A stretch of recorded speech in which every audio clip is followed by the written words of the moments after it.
Novelicious viewers. I am coming to you from a location in Wiltshire. It is très exciting. I'm here getting my parents settled into their new pad, which is all very fancy. And actually it gave me inspiration for this week's Beat the Block, because it is with some jealousy that I show you what is in my dad's garden. I'm not happy. It is this. He has a shed. It's a writing shed I wanted. Oh my goodness. It has like power. Can you see down there? I'm so jealous.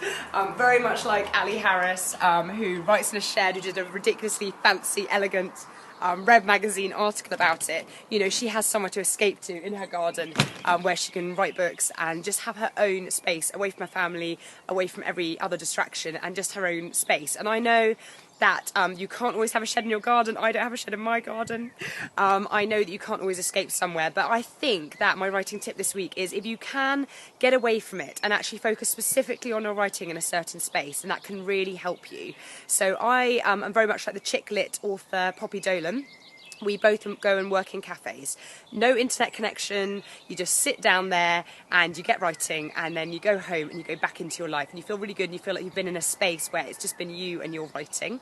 I'm very lucky. I live in a little village and I often go and sit by the river, which is lovely, and instead of taking my laptop, my iPad, I often take a pad and paper and I just lie around and you know, just it's something different. It mixes it up, it gives me a new location, and it gets me sort of thinking about it in a different way.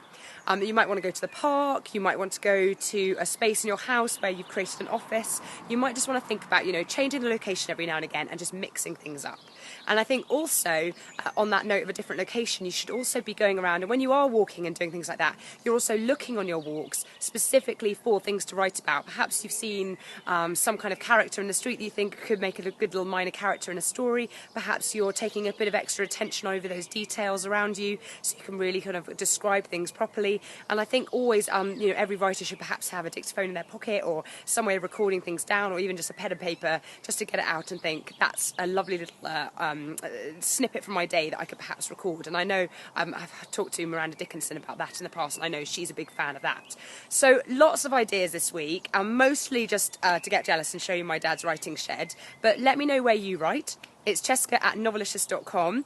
I shall be back in 2 weeks' time, perhaps a little bit less cold and a little bit less envious, but I hope you're all well in the meantime, and I hope you're getting lots of writing done.